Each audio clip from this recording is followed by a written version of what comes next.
Assalamualaikum warahmatullahi wabarakatuh. Selamat siang pemirsa, senang sekali apa kabar Indonesia Siang kembali hadir menyapa Anda untuk menemani kami siang Anda.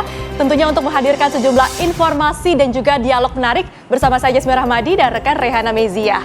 Rehana, kenapa tuh? Rehana nih ya, kalau di waktu senggang sering nggak sih ngelihat postingan-postingan selebriti yang mungkin dianggap agak asbun atau receh gitu? Sering banget, apalagi kalau misalnya video-video mereka, terus komentar-komentar dari netizen tuh yang asbun-asbun tuh kayak, aduh itu lucu-lucu banget Selalu sih. menghibur ya. Iya. Nah ini ada satu postingan seorang selebriti nih, Re, yang lagi cukup menjadi perhatian masyarakat. Karena katanya walaupun cukup asbun, tapi ternyata viewersnya itu mencapai 19 juta orang loh. Wah, 19 juta tuh gede banget tuh. Banyak banget. Banyak banget bisa kayak gitu ya? Nah kita ntar tanyakan ya kepada pengamat sosial di dialog di Apa Kabar Indonesia Siang hari ini. Betul sekali. Tapi sebelum itu pemirsa, kita akan buka Apa Kabar Indonesia Siang dengan informasi pertama.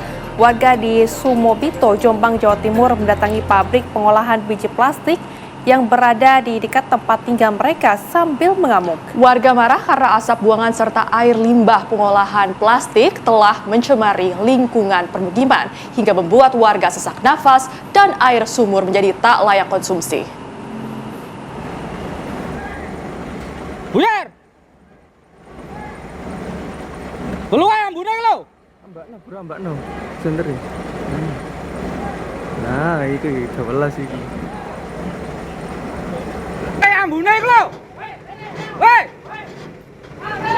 Rene siji! Rene! Wani ngomong tegak!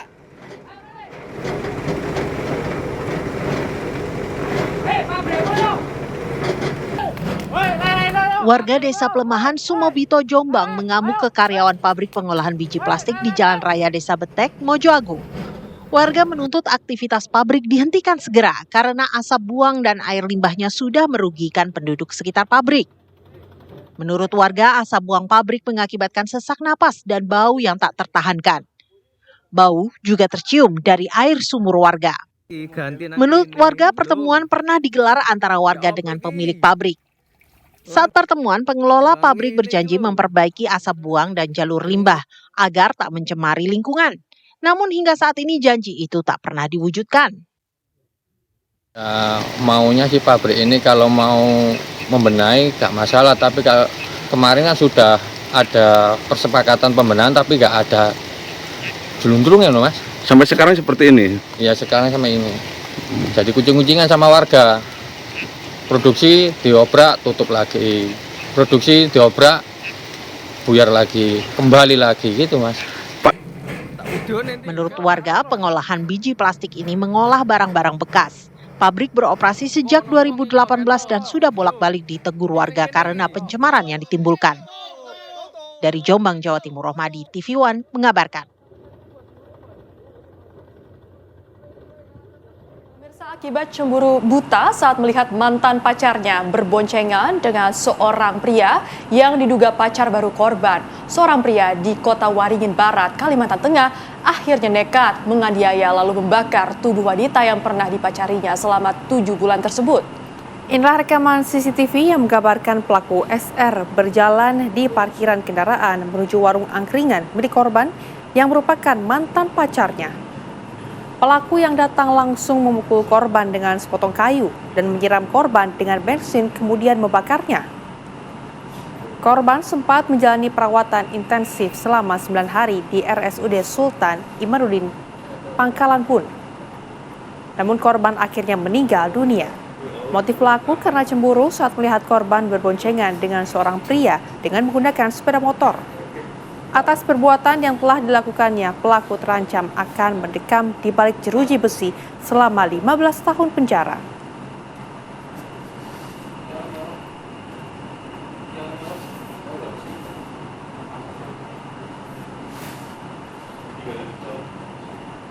Pemirsa, kondisi YTR, korban penyekapan dan juga penyiksaan oleh kekasihnya Taufik Hidayat kini membaik. Saat ini korban yang dirawat di RSHS langsung diawasi dan dalam perlindungan Lembaga Perlindungan Saksi dan Korban atau LPSK.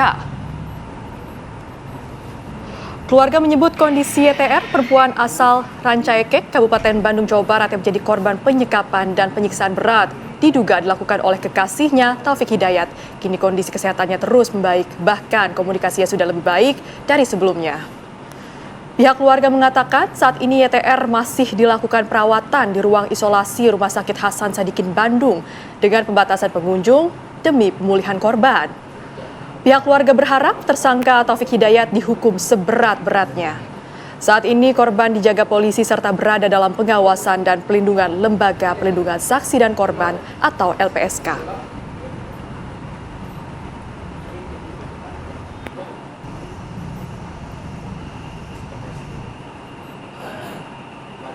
Pemirsa, penderitaan Yuvita, korban penyekapan dan penganiayaan di Kabupaten Bandung, Jawa Barat, belum usai. Meski polisi telah menangkap pelaku Taufik Hidayat, namun korban harus menerima kenyataan cacat seumur hidup akibat penganiayaan keji dengan kondisi nyaris tewas. Korban juga berharap pria tersebut dihukum seberat-beratnya. Kamu kumaha perasaannya udah ditangkap nih si pelaku? Alhamdulillah senang sekali, terima kasih Kapolda sudah membantu saya jadi lebih senang lagi, saya lebih bahagia lagi dan saya lebih tenang karena dia sudah tertangkap. Kita pengennya dia diapain tani? Hukumannya apa tak? Saya pengen dia dihukum seberat mungkin biar dia ngerasain apa yang saya rasain. Kita berterima kasih ya kemarin Pak Dedi ya. Terima kasih Pak Dedi, Kapolda juga terima kasih Kapolda sekali. dan jajarannya yang udah dan kerja. jajarannya sudah bekerja sama biar orangnya ketangkap. Terima kasih sekali. Oke siap. Kita pokoknya semangat terus ya. Amin, terima kasih sekali. Jangan menyerah. Banyak yang ngedoain Pita, ngedukung Amin, Pita. terima kasih atas dukungannya semuanya. Usai menangkap Taufik Hidayat, pemirsa, tersangka kasus dugaan penyekapan dan juga penganiayaan terhadap wanita di Bandung, polisi mengungkap masih banyak temuan yang harus digali dan diselesaikan lebih lanjut lantaran kondisi korban sebagai saksi yang belum pulih 100%. Polda Jawa Barat masih terus dalami motif pelaku dalam melakukan penyekapan hingga penganiayaan terhadap kekasihnya itu. Selain itu, polisi juga masih membuka peluang adanya korban lain dari dugaan penganiayaan yang dilakukan oleh tersangka.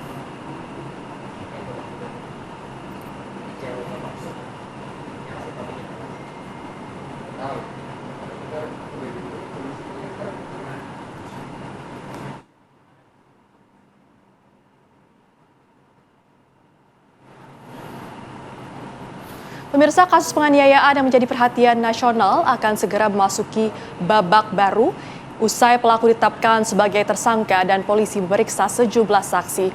Korban dan keluarga pun makin optimistis akan kelanjutan kasus ini di jalur hukum. Dan kini kita bergabung dengan rekan Putri Lestari di Rumah Sakit Hasan Sadikin Bandung dan Cepi Kurnia di Mapolda Jawa Barat. Kita ke Putri Lestari terlebih dahulu. Selamat siang Putri, bagaimana kondisi terkini di Rumah Sakit Hasan Sadikin Bandung? Silakan.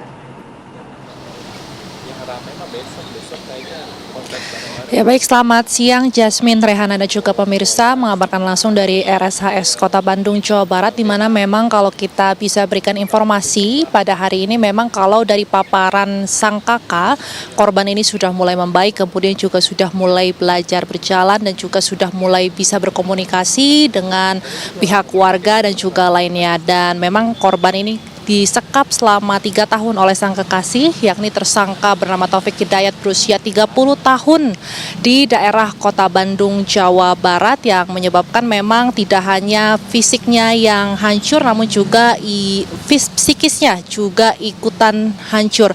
Dan maka dari itu memang ada pendampingan dari LPSK sendiri untuk korban agar bisa menangani bagaimana trauma dialami oleh korban sendiri. Wanita berusia 29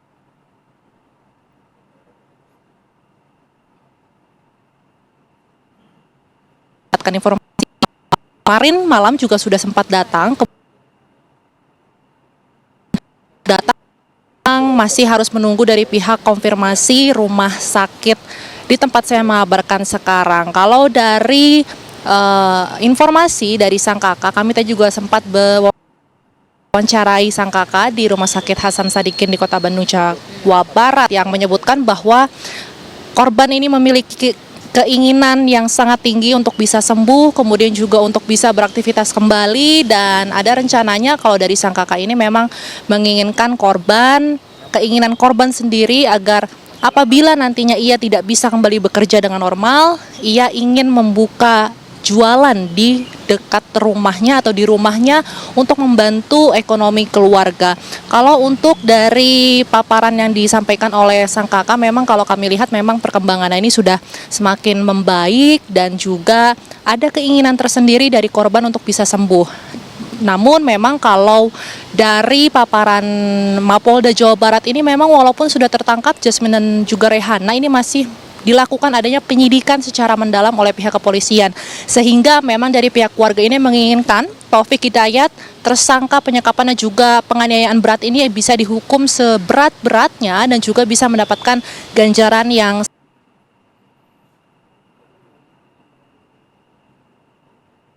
Hasan Sadikin, kondisi dari YTR juga penganiayaan berat yang dilakukan. Kalau kami lihat kondisi korban ini sudah mulai membaik, kemudian juga sudah mulai bisa berkomunikasi dengan baik dengan pihak keluarga. Demikian Jasmine dan juga Rehana, kembali ke studio. Baik, kondisi korban nampaknya sudah mulai membaik dan sangat besar keinginannya untuk melanjutkan aktivitasnya. Kita juga akan beralih dari Putri Lestari ke Capi Kurnia. Capi, bagaimana kelanjutan penanganan kasus penganiayaan YTR? Silakan dengan laporan Anda. Baik, Rehana, Jasmine, dan pemirsa, saat ini saya sedang berada di Mapolda Jawa Barat untuk mengabarkan terkait dengan kasus penganiayaan dan penyekap yang dilakukan oleh tersangka Taufik Hidayat yang pada Selasa sore lalu telah berhasil diamankan oleh Polda Jawa Barat. Dan hingga saat ini memang pemeriksaan masih terus dilakukan oleh penyidik dari PPA dan Diskrimum Polda Jawa Barat. Memang saat ini belum ada keterangan resmi atau konfirmasi pers terkait dari pihak kepolisian. Namun tadi saya mau konfirmasi ke Diskrimum Polda Jawa Barat, yaitu Kombes Pol IGD Adi Mulyawarman. Dia mengatakan bahwa terkait dengan kondisi masih terus dilakukan dan terkait dengan tes kejiwaan dari tersangka Taufik Hidayat memang menurut Diskrimum Polda Jawa Barat belum kelar. Dan sejauh ini memang pemeriksaan masih terus dilakukan di ruangan khusus di Mapolda Jawa Barat. Dan dari hasil konferensi pers kemarin yang dilakukan oleh Kabid Humas Polda Jawa Barat sendiri memang terkait dengan perkembangan selain melakukan pemeriksaan terus terhadap tersangka Taufik Hidayat ini, ada beberapa sejumlah barang bukti yang diamankan dari olah TKP di tempat kos kejadian perkara, itu di wilayah Cilenyi, Kabupaten Bandung, di mana barang bukti tersebut diantaranya berupa helm dan barang lainnya yang telah diamankan Polda Jawa Barat. Dan kemarin dinyatakan pihak Polda Jawa Barat disampaikan Kabid Humas bahwa ada luka di bagian kepala yang cukup serius. Itu dari keterangan sementara dari pemeriksaan sendiri, tersangka Taufik Hidayat menyebutnya itu hanya kecelakaan, namun setelah dilakukan visum ternyata itu merupakan luka dari penganiayaan benda tumpul seperti helm yang kemarin barang buktinya sudah diamankan Polda Jawa Barat. Dan sejauh ini memang untuk Taufik Hidayat sendiri masih terus didalami pemeriksaannya, mengingat keterangan dari tersangka Taufik Hidayat ini menurut penyidik masih berubah-ubah, sehingga ini perlu terus didalami. Dan memang untuk tes kejiwaannya juga masih dilakukan dan belum keluar. Dan untuk pihak kepolisian juga berupaya untuk memintai keterangan dari korban YTR yang saat ini tengah dilakukan perawatan di ruang isolasi Rumah Sakit Hasan Sadikin Bandung. Dan memang itu perlu waktu mengingat kondisi korban yang belum pulih 100%, meskipun saat ini korban sendiri masih berat. Untuk update sendiri kita akan tunggu dari pemeriksaan tersangka Taufik Hidayat. Kembali ke Rehana dan Jasmine. Artinya sejumlah barang bukti saat ini sudah diamankan dari tempat kejadian perkara. Terima kasih Capi Kurnia mengabarkan langsung dari Mapolda Jawa Barat. Terima kasih Anda masih bersama kami di Apa Kabar Indonesia Siang. Pemirsa, Kejaksaan Agung menolak permohonan Justice Collaborator yang diajukan tersangka kasus tata kelola program makan bergizi gratis, Sony Sonjaya. Menurut Kejagung, pemirsa, Sony Sonjaya ini merupakan pelaku utama, bukan saksi pelaku. Usai ditangkap Kejaksaan Agung, mantan Wakil Kepala Badan Gizi Nasional, Sony Sanjaya, langsung mengajukan permohonan justice collaborator.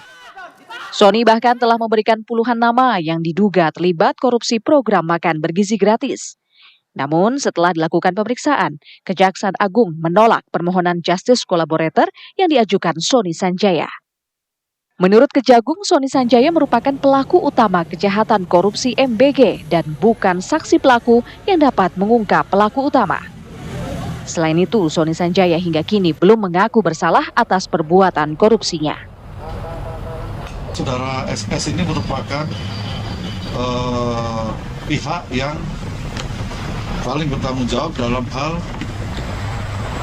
penentuan atau verifikasi titik-titik SPPG. Sehingga dengan demikian,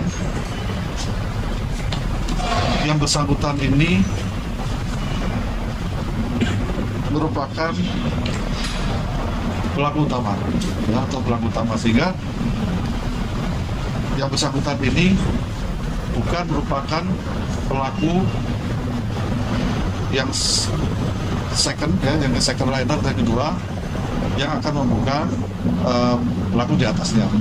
Pemeriksaan kemarin memang belum ada yang dianggap oleh penyidik, ya, menyatakan bahwa yang bersangkutan mengakui perbuatannya seperti yang disangkakan.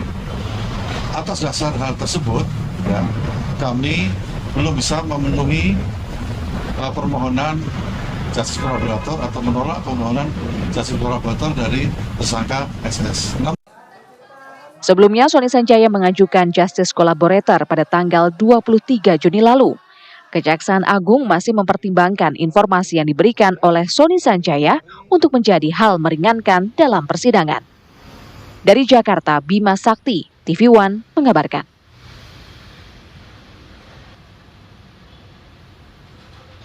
Gubernur DKI Jakarta Pramono Anung mengancam akan mengambil tindakan tegas pemirsa kepada warga yang masih membuang sampah-sampah ke sungai. Menurut Pramono, kebiasaan membuang sampah di sungai tidak dapat ditoleransi karena bertentangan dengan upaya pemerintah dalam membangun budaya pengelolaan sampah yang lebih baik.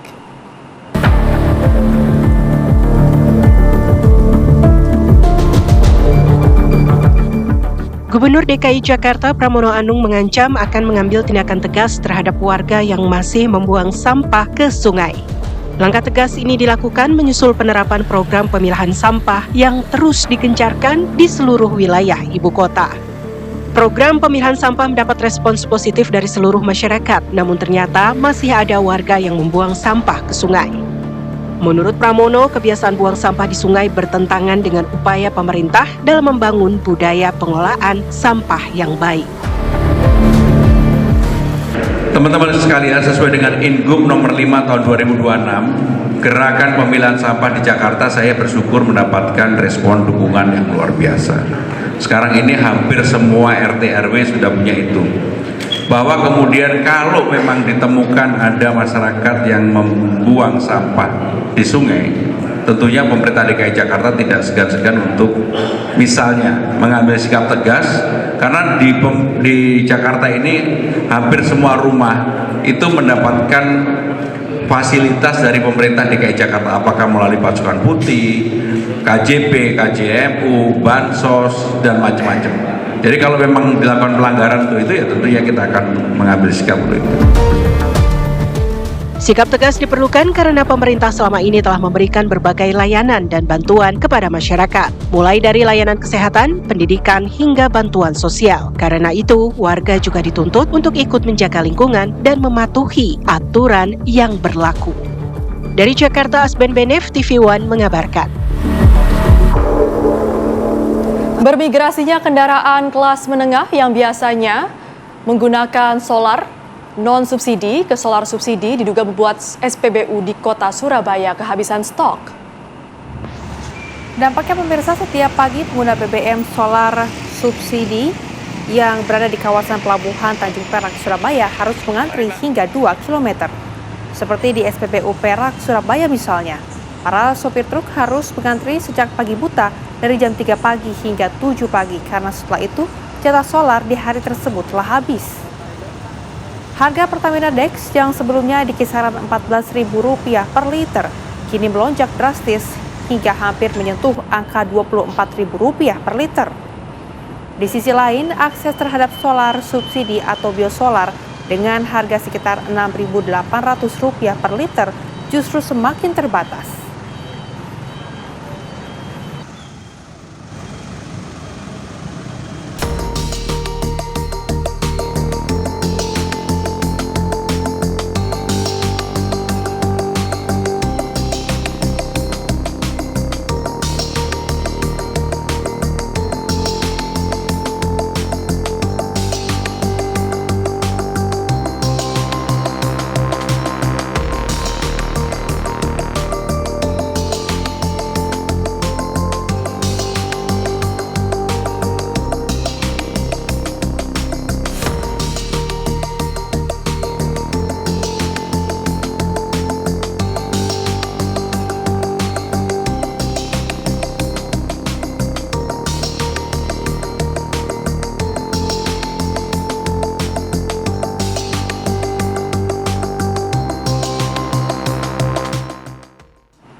Anda masih bersama kami di Apa Kabar Indonesia Siang. Pemirsa, sebuah postingan di media sosial Threads milik aktris Ariel Tatum viral dan ditonton lebih dari 19 juta kali. Isinya bukan soal nominal uang, melainkan pesan lain yang diunggah Ariel Tatum. Postingan Ariel Tatum yang diunggah pada tanggal 22 Juni 2026 ini semula disangka berisi nominal uang 19 juta rupiah. Dalam threads-nya, Ariel Tatum menulis angka 19 juta. Unggahan ini kemudian memicu diskusi luas di media sosial. Ada yang mengira ini adalah angka rupiah. Ada juga yang menyambutnya dengan komentar lain di dalam unggahan Ariel Tatum. Hingga hari ini, postingan tersebut telah ditonton lebih dari 19 juta kali dan mendapat ribuan komentar dari warganet. Pihak Ariel Tatum belum memberikan keterangan terkait viralnya postingan ini. Ariel Tatum kerap asbun alias asal bunyi di threads dan menjadi perbincangan hangat di media sosial. Ariel Tatum kerap asbun alias asal bunyi di threads menjadi perbincangan hangat di media sosial sejak 22 Juni lalu. Nama aktris cantik ini mendadak ramai karena aktivitasnya yang sangat aktif membalas berbagai unggahan netizen dengan komentar receh dan spontan. Banyak pengguna sosial media mengaku terhibur karena melihat sisi lain dari Ariel Tatum yang jauh dari kesan glamor. Unggahan dan balasan Ariel Tatum membuat jarak antara selebriti dan penggemarnya terasa semakin dekat. Tim TV One mengabarkan. Alhamdulillah, ada orang-orang yang siap mendengarkanmu dengan tulus. Ya, pemirsa, unggahan selebriti di jagat maya kerap menjadi diskusi luas di media sosial. Bahkan penontonnya bisa mencapai puluhan juta. Lantas fenomena apa yang terjadi? Untuk membahasnya kita sudah terhubung melalui sambungan Zoom dengan Ibu Devi Rahmawati. Selamat siang, Bu Devi.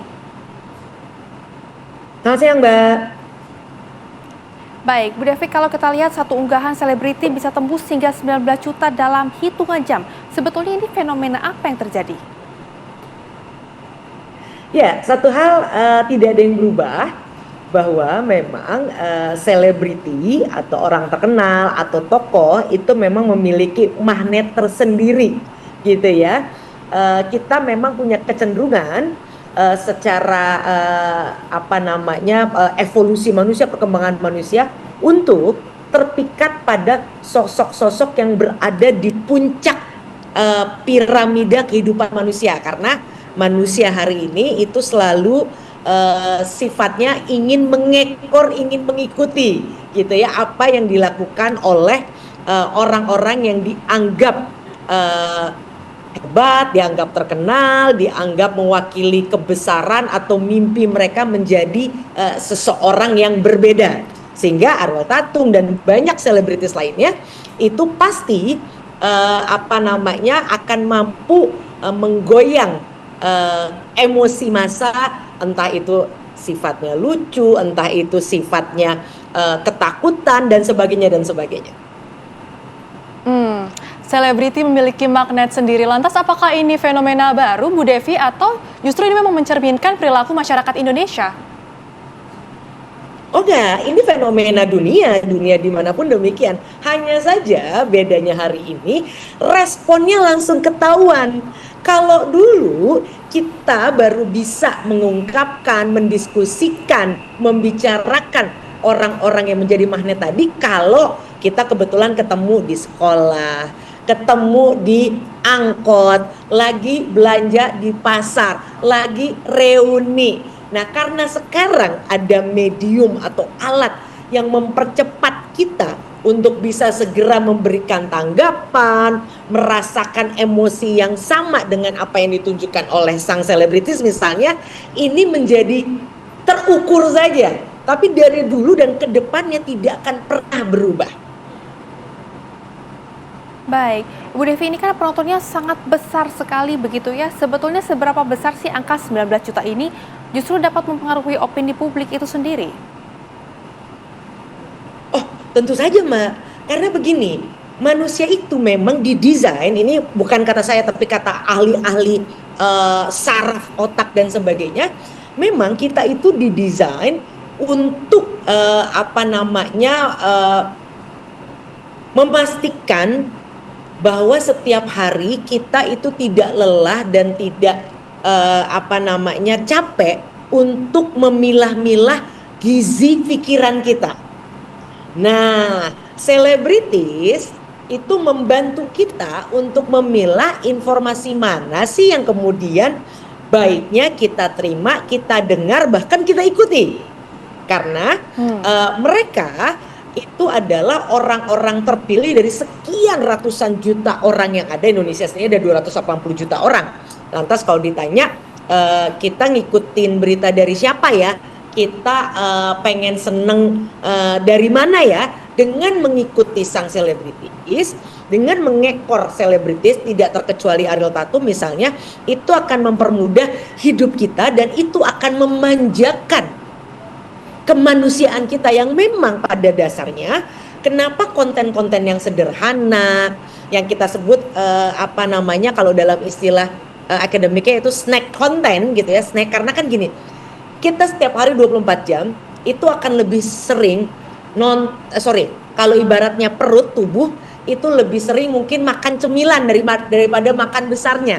Nah, konten-konten yang sifatnya cemilan, yang mudah, yang mungkin disebut istilahnya receh dan sebagainya, itu memang menjadi makanan pikiran kita, keseharian kita, sehingga ketika itu muncul di media sosial yang memang lagi-lagi dirancang untuk memberikan ruang bagi orang-orang yang menarik, orang-orang yang memang menjadi teladan, menjadi pusat informasi seperti selebritis, ini memang membuat hidup kita bagi yang tidak terkenal dan sebagainya menjadi lebih nyaman, lebih mudah untuk mendapatkan informasi, mendapatkan kebahagiaan dan sebagainya dan sebagainya. Ya, tadi Bu Devi sebutkan ya bahwa netizen ini sepertinya suka sekali dengan seleb yang sering komentar receh atau bisa disebut asbun ini, Ibu. Kenapa begitu? Apakah karena ini mencerminkan kedekatan dengan masyarakat luas atau seperti apa? Nah, dalam konteks yang tadi ditanya, ini sebenarnya bukan asbun, gitu ya. Ini justru kecerdasan sang selebritis untuk melakukan yang disebut istilahnya newsjacking atau menunggangi isu. Kebetulan data pribadinya beliau kan memang ada 19 juta jamaah gitu ya, dan 19 juta pengikut. Nah, ini kemudian dengan mudah sang selebritis misalnya mengaitkannya dengan isu lain yang kemudian memang lagi jadi pembicaraan. Nah, artinya konsep menggunakan isu lain atau memanfaatkan topik atau berita yang tren yang sedang viral untuk terus mendapatkan perhatian audiens adalah strategi yang sebenarnya bukan hanya dilakukan oleh para selebritis. Siapapun yang hari ini ingin mendapatkan perhatian itu juga menggunakan hal yang sama. Bagaimana kita menggunakan kata kunci kayak misalnya di masa lalu ada konser-konser besar yang kemudian semua orang menggunakan kata war ticket gitu ya, baik itu perusahaan-perusahaan yang ingin promo ataupun orang-orang gitu ya, orang-orang biasa yang kemudian agar terlihat trendy, agar terlihat paling terdepan, terkini, terkeren gitu ya, pasti akan berusaha menggunakan kata-kata kunci atau hal-hal yang menarik perhatian. Mengingat hari ini disebut dengan era ekonomi perhatian. Sekali lagi, ekonomi perhatian. Perhatian itu ada nilai cuannya, ada nilai uangnya. Makanya semua orang berlomba-lomba untuk mempertahankan perhatian orang lain pada dirinya, baik itu selebritis ataupun orang biasa. Nah, cara yang digunakan salah satunya adalah menggunakan tadi istilah konsep akademiknya namanya newsjacking, tapi sederhananya adalah menunggangi isu. Nah, menunggangi isu ini bisa juga menggunakan teknik-teknik yang disebut dengan satir, yaitu apa? Gaya komunikasi yang menggunakan humor, sindiran, melebih-lebihkan. Untuk apa? Untuk menyentil, untuk memancing tawa gitu ya, atau memancing pemikiran kritis yang sebenarnya juga bukan hal baru. Di zaman sebelum ada sosial media, kita tahu ada misalnya kalau zaman dulu gitu ya, saya sebagai orang yang lahir lebih duluan tuh mungkin ada istilah, mungkin ada yang mengenal ketoprak, ludruk, atau versi hari ini disebut dengan stand up comedy misalnya. Itu kan cara-cara menggunakan simbol-simbol gitu ya, kata-kata yang tidak langsung menggunakan istilah atau simbol tertentu untuk tetap bisa kelihatan tren dan menyentil atau mengundang tawa, humor dengan cara yang lebih nyaman dan aman. Baik, jadi ini artinya ada berhubungan dengan gaya komunikasi yang ditunjukkan oleh seseorang. Namun begini Bu Devi, apakah ini juga menunjukkan beban masyarakat yang cukup berat? Postingan receh saja ini justru bisa menjadi hiburan saat ini, seperti apa? Ya, yang seperti tadi yang saya sampaikan bahwa manusia itu Mbak gak sanggup yang namanya memproses informasi banyak-banyak. Makanya ada istilah yang disebut manusia itu berusaha menghemat energinya. Bayangkan hari ini Mbak, kita diam saja itu dalam waktu 60 detik 1 menit itu ada lebih dari 40 hingga 60 juta foto atau visual yang dipost di Instagram. Belum ada ratusan ribu email yang dikirim. Bayangkan sehari itu setiap orang kita nih dari mulai bangun tidur sampai tidur lagi itu paling apes, paling sedikitnya diserang minimal 100 hingga 200 notifikasi. Bayangin aja, puyengnya setengah mati. Makanya hari ini hal yang paling mahal adalah bengong Mbak. Padahal bengong adalah salah satu cara yang paling sehat dan paling dibutuhkan oleh otak kita untuk tetap waras, untuk tetap bisa berpikir dengan jelas dan sebagainya. Nah sekarang sayangnya nggak ada waktu Mbak kita untuk bengong gitu ya.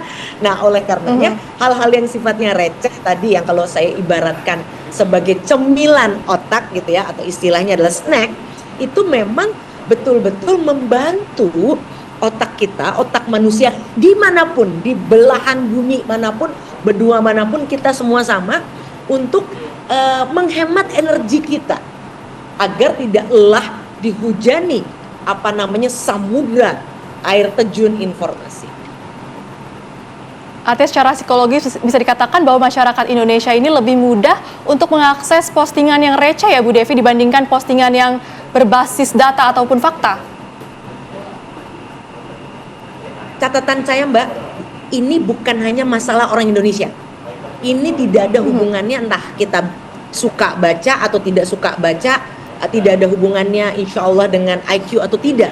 Tapi ini memang kita semua manusia dimanapun diciptakan demikian.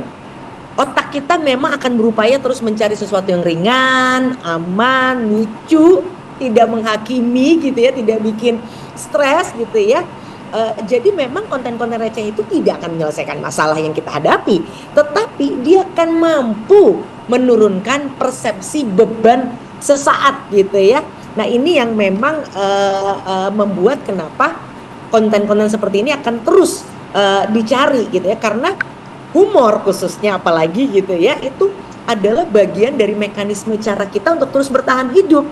Karena humor itu akan mampu menurunkan hormon stres kita misalnya, meningkatkan semangat kita gitu. Nah, ketika konten-konten receh yang cenderungnya seru, lucu, bikin kita lupa dengan beban-beban kita, ini akan sangat membantu kita sebagai manusia, tidak terkecuali orang Indonesia. Baik, artinya konten-konten receh ini akan juga menurunkan stres sesaat begitu ya, Mbak Devi. Terima kasih banyak sudah berbincang bersama dengan kami di Apa Kabar Indonesia Siang. Selamat kembali beraktivitas, Bu Devi. Anda masih bersama kami di Apa Kabar Indonesia Siang. Pemirsa, kecelakaan terjadi di kawasan Keramat Jati, Jakarta Timur, melibatkan 2 kendaraan mobil yang beradu hingga ringsek parah. Menurut saksi mata, kejadian ini bermula dipicu pengemudi minibus yang mengantuk. Adapun pemirsa, mobil kemudian masuk ke jalur lawan hingga menghantam mobil pickup. Tak ada korban jiwa dalam kecelakaan ini.